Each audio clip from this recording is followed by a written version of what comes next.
I learn every day on the job a different occupation that I could never do.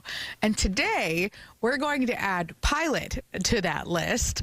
Although there's many kids who come to the Royal Aviation Museum of Western Canada and say, hey, I think I am the future of Manitoba aviation.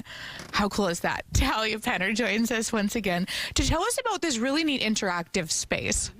Yeah, so currently you're sitting in the Mini 500 helicopter. It's one out of the 2 planes up in this area that kids can go inside of and fully interact with. And you're right, a lot of kids go in and decide they want to be a pilot someday. I love that Rochelle asked a very pointed question of, what are you sitting in? And I was like, I didn't know it was Mini 500. I didn't know it was Mini 500. A lot of other activities in school groups as well. Break down what goes on here for the kids. Yeah, so this whole area is an interactive learning area. Of course, there's the 2 planes, the Musketeer and the Mini 500 that they can go into. There's a wind tunnel that they can learn about the forces of flight in. Honestly, this area is used for a lot of education at this museum. And not just pilots, though. You know, engineers and so much more in the field. Camps this summer, something to keep in mind ahead of time. What will they look like this year?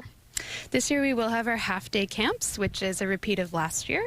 Camps that are just in the morning, and kids can learn and do a bit of experimenting, get their hands dirty with some aviation and engineering. And then, of course, we do have our week-long STEM camps later on in the summer, which is a full week of a different topic of STEM every day.